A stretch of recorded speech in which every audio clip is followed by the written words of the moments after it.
And speaking of Brava, our message this morning is being brought to us by our very own Pastor Gaby Viesca. So I'm going to bring her.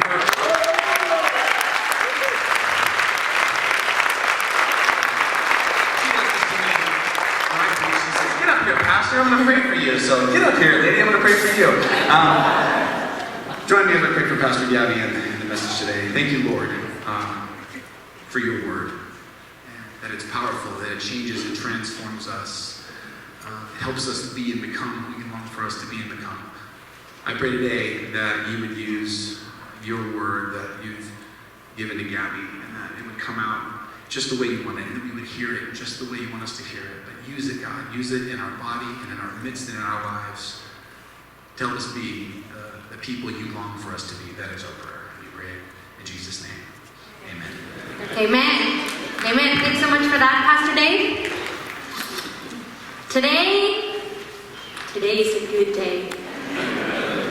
Today is a good day. Amen. Today is a good day. It's the day the Lord has made. I am beyond excited and honored to be the one that preaches the word this morning. Preaching is really one of my greatest passions in life. And even though I preached many times before, there's nothing quite as special as preaching in your own home church with your family. Because you're my family, and this is a place where God has called me to serve, and I just love that. I love being here. I love being in the United States. I get to learn so much from you, so much from your culture, and that's obviously not to say that I don't experience challenges, because I do, and I experience them even here at church. As a Mexican, sometimes it's hard to deal with a certain pastor that we have, who is convinced that Taco Bell is legit Mexican food. I don't know what to do with that. I don't. The struggle is real. I'm not going to point fingers at anyone. I just hope you understand my point. Pastor Dave? I'm just kidding. Well, not really. But I do experience significant cultural clashes that challenge me at my core. They challenge who I am, they challenge my identity in Christ, and they even challenge my faith. Because, believe it or not, every country has a very particular idea of what Christianity should look like, of what a Christian person should look like, or dress like, or speak like, what a Christian guy should do, what a Christian woman should do. And as a church, we're wrestling with that a little bit. But as I face these challenges, I've learned to realize that every time I face them, God opens a door for me, and He taps me on my shoulder, and He says, "Hey, Gaby, don't jump into conclusions too quickly. Don't think of it in just one narrow way. Come to me.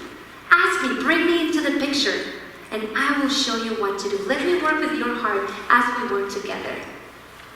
And that's what I want to talk to you about this morning. About that beautiful yet challenging and painful process of constantly being transformed by the power of God. Sounds good? Yeah. Great. So let's go to our Bibles to Luke 13, chapter 1 through 9. I know that Pastor Dave always gives you the page in your Bibles, in the Pew Bibles, but I'm not going to do that.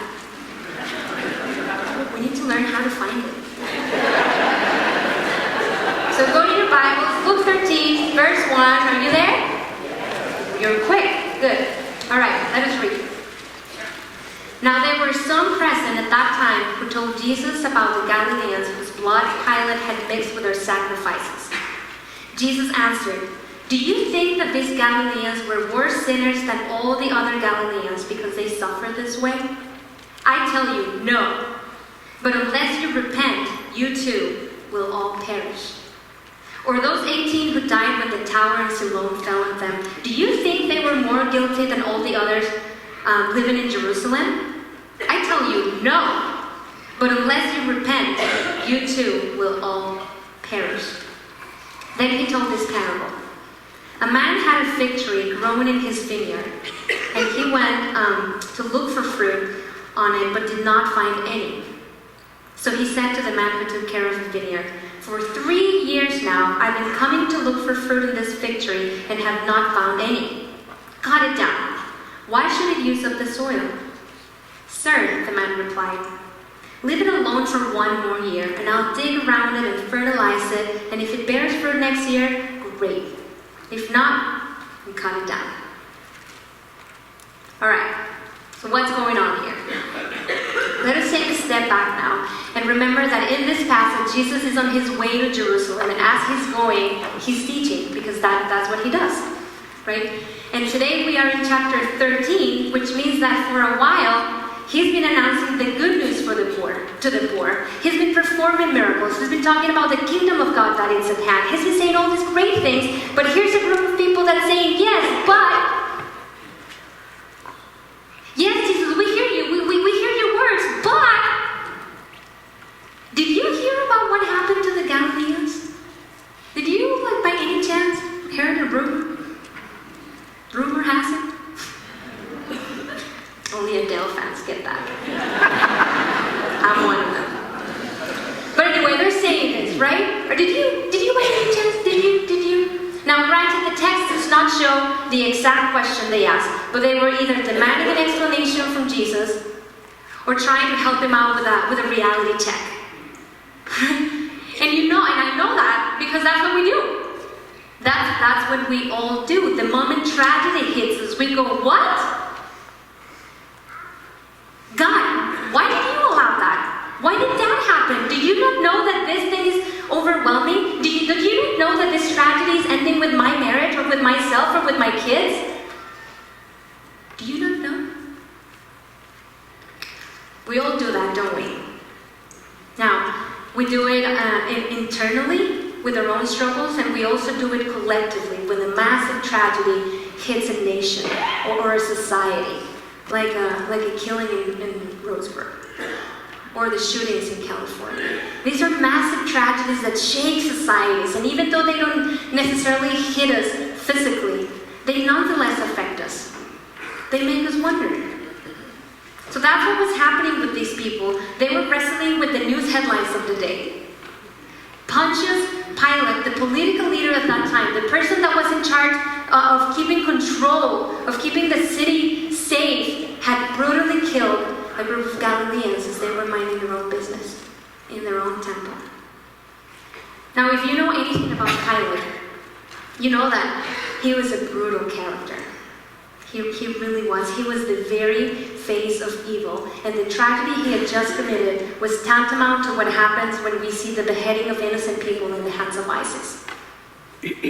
Very similar to that. And when we hear tragedies like that, or any kind of tragedy for that matter, we tend to have many questions we want to ask God. But we also tend to jump into conclusions that don't always reflect the heart of God. And that is what Jesus was addressing in this passage. That's what he was after. Look at his response in verse 2. He says, "Do you think that these Galileans were worse sinners than all the other Galileans because they suffered this way?" So what he's basically saying is, really? Really? That's what you think? That these people somehow deserved it? That they earned it? Now, we can't really blame these people because they were simply following their own Jewish tradition, their own Jewish way of thinking, because in their theology of suffering, if something happened to you, if a tragedy happened to you, it was just the reflection of a sin you had committed. That was it. And now, for some of us, this may seem like an ancient way of thinking, but it's very much alive today, and this message is for us, because the flip side of that thinking is that if tragedy is a reflection of one's sin, then absence of tragedy is a reflection of some kind of piety or self-righteousness. And you know what that is? That is a model of salvation based on works. That's what it is, a model of salvation, a way of doing life where we are the masters of our own faith. Jesus knew that. He knew that's where their minds were going. So he says in verse 3, "I tell you, no. But unless you repent, you too will all perish." You think your self-righteousness is going to keep you safe, but I'm telling you no, because unless you repent, you will all perish, because no matter how hard you try or how righteous you may be, you still live in a world that's tainted tainted by sin, and tragedy is going to hit you, no matter what. It will. Like the 18 people he refers to in the next verse. These 18 people died because the tower fell on them. And in this situation, there's no one to blame. This is more like a natural disaster. He uses this example, but he could have used anything else. He could have used another kind of a disease, a car accident, a cancer. You name it. But what's interesting here is that the answer is the exact same. He says, I tell you no. But unless you repent, you too will all perish. Now, let me be honest with you. The first time I read this passage, I went, whoa. Is that what you call the good news? Repent or perish. That sounds super drastic to me. That sounds like a threat. Does that ever happen to you? You read the Bible and the first thing you understand, you don't even second guess it, you don't study, you just go with it? So I want to give you just a quick parenthesis to tell you about a super basic rule of biblical theology, which says that if you want to interpret a passage, however short or obvious it may seem, you need to read it in light of the whole canon, because that's what makes it biblical. Not taking one passage and just going with it as if it were in isolation from the rest of the scripture. Not copying a passage and pasting it into our own agenda. Because we do that. Biblical theology says, no, you need to go back to the text. Go back to the text. What is the greater narrative saying? And the greater narrative says that God is kind, that God is good, that God is merciful. He gives us opportunities. He forgives us. So how can we reconcile the words of Jesus in this passage with the greater narrative? Our key word here is the word repent. I want to invite you to unpack this word with me, because it is a pregnant word that's charged with meaning. It's loaded with significance that we cannot see at first sight. So we're going to study it. It's actually the key to understanding the whole passage, and I dare say the entire gospel. The word in Greek is metanoia. Meta means after or change, and noia comes from nous, which literally means mind. So the literal translation is a change of mind. And this word carries this notion of transformation into something new, a new mindset. And we need to be careful with the word mind here, because in ancient times, the words mind and heart were used interchangeably.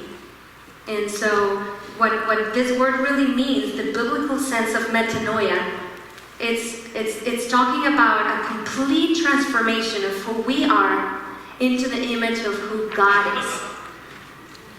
Richard Trench defined it as a mighty change of mind, heart, and life that can only be brought about by the Spirit of God. Amen. A mighty change of mind and heart and life and lifestyle and desires and passions and things you talk about that can only be brought about by the power of the Holy Spirit. Wow! That is a big word. It is a big word. But the bad news is that this word has gotten lost in translation throughout the centuries. Because against this backdrop of human transformation, the word that we get in English is repent. Repent. And I don't think that's fair. I don't think that word is fair. And you're about to find out why. Because today I want to do something slightly different. We usually study the words in the original Greek or Hebrew, and that's great. We need to do that. But what I want to do today is to study it in English as well. And I want to do that for two reasons. One, I'm a Spanish speaker and I always need to do that. And two, it's going to show us how language has this power to shape our thoughts and even our theology. And if we do a poor job at choosing a word, we can completely destroy the message we're trying to send. There's a story that I want to share with you where I learned the importance of language. And it happened when I was in seminary in Virginia a few years back. And I was part of this student council. We were trying to come up with ideas of what to do at the beach. We were going to have a retreat. So I started brainstorming, and then I said, I have an idea. Everybody paid attention to me, and I said, how about we go to the beach at night, and then we light up a huge fire bun. And you're all quiet, you're trying to be so respectful. And the moment I said that, people started to look at me funny. And I'm going, what's wrong with my idea? And someone said, do you mean bonfire? And I said, I mean fire bun, buddy. And it's like, here's this English speaker telling me I'm saying it wrong and I am convinced I'm right. And I said, look, I've been studying English for 10 years now. And when you say railroad, you're talking about a road made out of rails. When you say wood house, you're talking about a house made out of wood. So when I say fire bun, I'm talking about a bun made out of fire. Duh! I just kept insisting and insisting and insisting. And you know what? There is nothing worse than a confident person that is ignorant. There's nothing worse than that. So please don't be that. And if you come across one, stay away. We're dangerous people. But anyway, the story does not end there, sadly. So as they kept insisting that the word was bonfire, I said, all right, okay, what is bonfire? We can make one of those. And then we can sit around it, we can play some worship tunes, we can share our testimonies, and then at the end of the day, we pull the marshmallows, the chocolate, the crackers, and then boom, we end the night with some Smurfs. And everybody lost it. And they're like, and I'm going, what? They're like, Smurfs? And oblivious Gaby goes, oh, you don't know what Smurfs are? Come on, that's an American thing. It's a kumbaya thing you do in this country. And then, it's s'mores. It's kind of similar. But anyway, that day I learned a big lesson about the importance of choosing our words carefully. And if that applies to a regular life, how much more does it apply to studying the Bible? Right? Right. So let's dig into the English word, repentance. What does it really mean? I have a feeling you're not going to like this, so you've been warned. The word comes from Latin, and it's made out of two words, re, which means back or again, and penitentia, which literally means penance. And the root word for penance is pain and sorrow. I told you were not going to like this. In fact, the Oxford Dictionary defines it as the action of feeling or showing sorrow and regret for having done wrong. So basically, repentance, in its literal sense, says that our job is to look back at what we've done and feel bad about it. Feel real bad about it. And granted, so many people may need a little bit of that just to realize how bad they've been. But the word has a very strong negative connotation. It evokes regret and contrition of heart. And then it just ends there, in regret.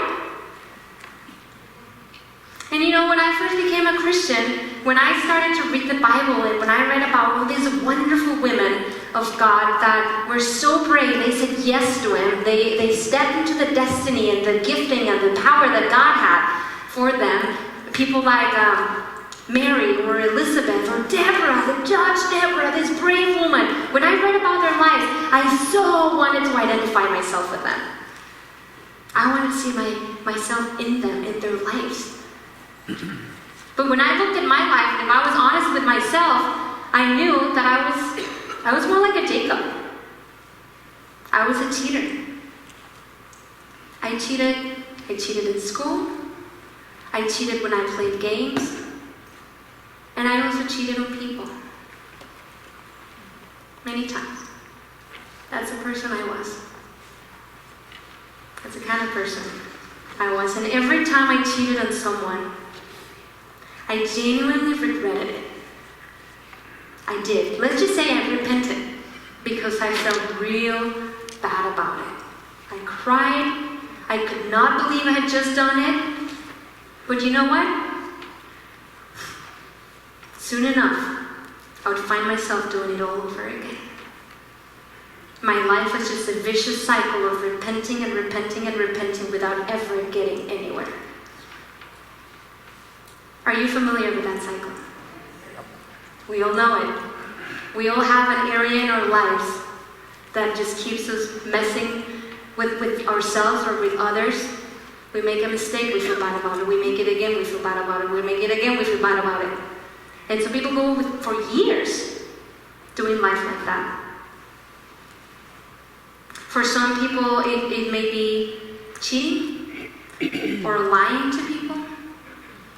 For others, it may be watching porn or stealing or remaining in a relationship that you know is no bueno. Maybe it's a self-deprecating habit you have, or a yo-yo diet that keeps you regretting every bite of food you have. It could be anything, really. And even though you know you shouldn't do it, you just end up doing it again. As I said, and again, and again, and again. And you know why is that? Because regret cannot take you very far. But metanoia can. That is a drastic difference.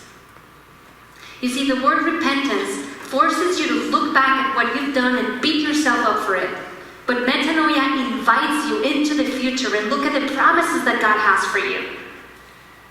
And when you do that, everything changes. When we understand that, we realize that in this passage, the words of Jesus are not words of condemnation, but words of invitation into a new life, a greater life, a full life with Him. He was not saying, do this or I'll throw you off the cliff. He's not saying that. He's saying, you're already down there.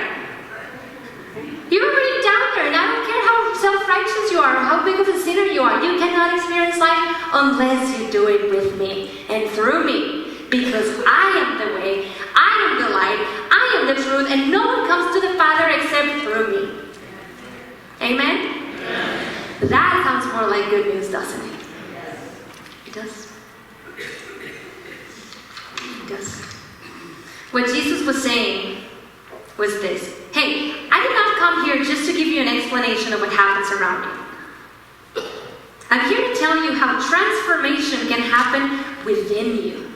I am after that. And the moment you realize that, your entire worldview changes. And soon you begin to realize that the tragedies you see happening around you, they're not proof that I don't exist. They're the evidence you need to realize how much you need me. Shift. It's a shift. It's a shift of mind. You see, metanoia is our doorway to the gospel. Again, let's go back to scriptures and the larger narrative. Every time Jesus spoke about salvation and the coming of God's kingdom, he talked about metanoia as a precondition for it. In Matthew 4:17, when Jesus began to preach, he said, metanoia, repent, for the kingdom of God has come near. In Acts 3:19, Peter said to the people, metanoia, and turn to God, so that your sins may be wiped out. Even John the Baptist talked about this. When Paul refers to him, he says the baptism of John, it's a baptism of metanoia. We know it as the baptism of repentance, but the Bible says it's a baptism of metanoia. And so the question that still remains, a question that I just have to ask myself, because I had to, is this one. If repentance is such a far cry from the true meaning of metanoia, how on earth did we end up with that word in our Bibles? Now what we're going to do now, we're going to do a little bit of history, and And we're going to do it differently, because usually when we do history, we do it in terms of wars or in terms of empires or huge political events, but we hardly ever do it in terms of language, and now we know how powerful it is. So what I'm going to do is I'm going to give you the history of how the Bible was translated into English in exactly 3 minutes. You can count. And I'm going to ask you to track with me, because I'm going to do it like Speedy Gonzales, muy rápido. Are you ready? Are you going to track with me? All right, let's do it. In 1380, John Wycliffe translated the Bible into English for the first time, and the word that he chose for this passage was penance. Now, we know now that wasn't the best choice, but we can't blame the guy. He was not translating from Greek. He was translating from the Vulgate, which is the Latin version of the Bible. In 1530, William Tyndale translated the entire New Testament, and he thought, how about changing that word to repent? I'm not even going to say anything about that. By 1535, Miles Coverdale translated the Bible again and said, I'm sure we can do a better job here. I'm sure we can find a better term. So he used the word amend. And that's great, because that word talks about changing or fixing something for good, for better. So at that point, there was still hope for English speakers. Fast forward to 1539, the Great Bible was published, and the only reason why it was called the Great Bible is because that thing was massive. It was about this big. So it was the Great Bible. And the translation of that version went back to repent. Now, don't ask me why they did that, but we at least begin to see a thread. You see it? You don't see it? There's a line.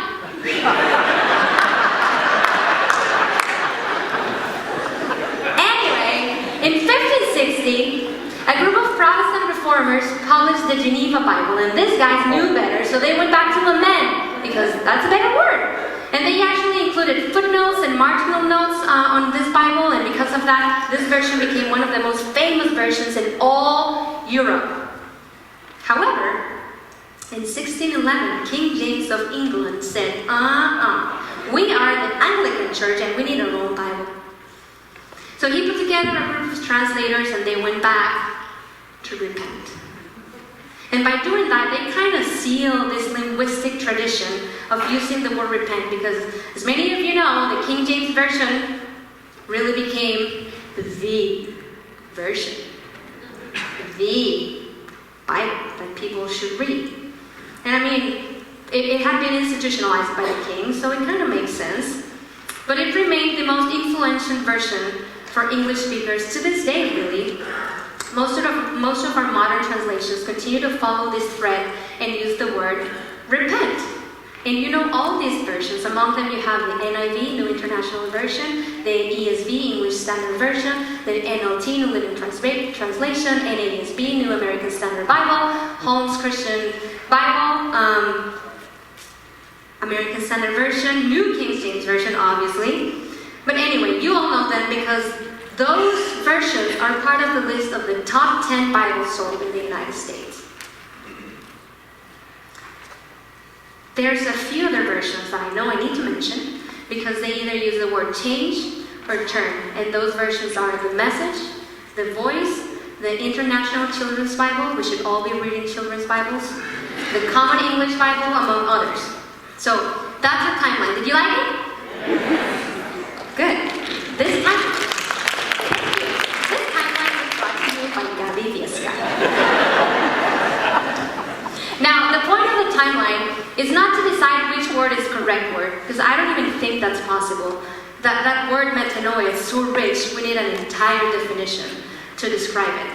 My point here is to see how tradition has a way of getting into our bones without us even realizing it. And let me be clear here, I'm not saying that tradition is wrong. That is not at all what I'm saying. What I am suggesting, though, is that we should always be open to revisit our tradition and our own ways of thinking about Jesus or Christianity, because with God there is always something new to learn. Amen. Absolutely, always. As Christians, we should always be aware that when it comes to our faith, our primary concern is not being right or wrong. It's knowing that we are loved by God. And if we miss this part, we miss the entire message of the gospel. Please don't miss it. It is because of God's love for us that metanoia is even possible. We shouldn't even have that opportunity, but we do have it in Christ, in Him. And in the face of our own mistakes and failure, Jesus is the one that shows up to tell you whatever's happened to you or whatever you've done, I'm still committed to you. I'm still committed to work with you. I'm still committed to save you. And you know why is that? Because I love you. I love you. Let us look at the parable at the end of the passage, because I think it really reflects this love of God for us. And it says, a man had a fig tree growing in his vineyard, and he went to look for fruit on it, but did not find any. So he said to the man who took care of the vineyard, for 3 years now, for 3 years, I've been coming to look for fruit on this fig tree, but have not found any. So cut it down. Why should it use up the soil? But sir, the man replied, leave it alone for 1 more year, and I'll dig around it and fertilize it, and if it bears fruit next year, fine. If not, cut it down. Again, if we read this parable with the mindset of the law, we can very well read a threat here. But if we read it with the mindset of grace, we can only see an opportunity. The opportunity we have before us of engaging and welcoming that tremendous grace that Jesus offers to us. Because even when we fail at producing good fruit, He still intercedes for us. He's still there to give us a second chance. He's still there to say, hey sir, don't cut this one down just yet. Leave her alone for 1 more year, and I'll do my best at providing fertilizer and the right conditions for her to bear the fruit that is needed. Now there's one thing that we simply cannot miss in this parable. And that's the fact that there is a final judgment. There is no way around that. Okay? But today's message is about grace and the opportunity we have to turn our lives around with the power of God's Spirit in us. The opportunity is now. He may not be here tomorrow, because we may not be here tomorrow. Only God knows that. But this text says to us, the opportunity is now, today. Today.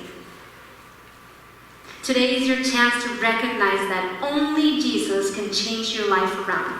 Because whatever it is you've done, or whatever's happened to you, it had all been paid for in the cross.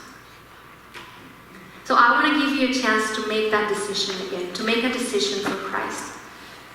And maybe you've been a Christian for a long time, but somewhere along the road you just lost your way. And maybe you're a new Christian and you still don't know how to navigate these waters. Maybe you just want to start again, start anew, start afresh. Today is the opportunity.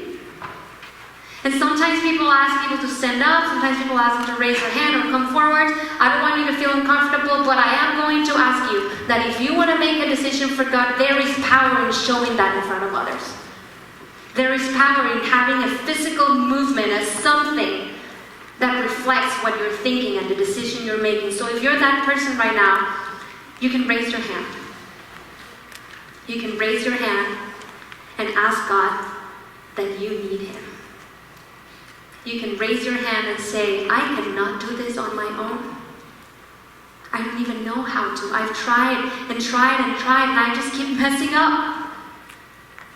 But Lord, here I am saying that I am yours and I need you. The opportunity is today. Now, I'm not just giving you an example of what you should do. I am raising my hand with you. Because I'm saying, God, I need you. I need you as much as any other person here in the room. I've tried for years and I've tried many things on my own and it takes me nowhere. So I just want to declare that you are the way, you are the truth, and you are my light. So God, I just want to thank you for that tremendous grace you've shown us.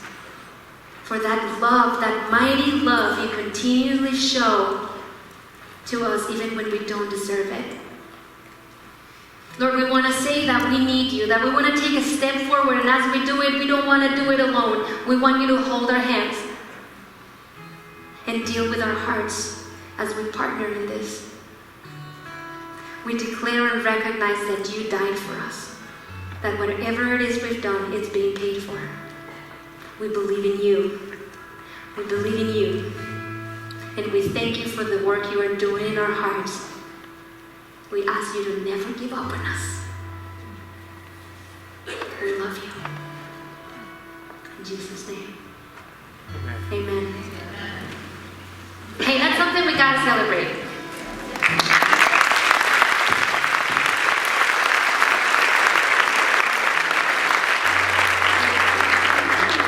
Praise God.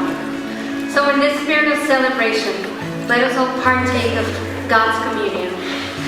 And I'm going to ask you to come forward and grab your elements and hold on to them, because we're going to take communion together. And as you do that, I'm going to ask you to do something. You know, I always have to throw a challenge out there. So I'm going to ask you to bring your old thoughts, your old self, your old being, to bring them to the cross. Because there's something about the cross that is powerful. You see, what dies on the cross, what gets nailed on the cross dies. What gets nailed on the cross dies. But what dies on the cross resurrects with new life and hope. You can That's the kind of God we have. A God that has the power to transform our entire lives around. And it happens through and because of the cross. So please come forward and hold on to your elements to have communion together.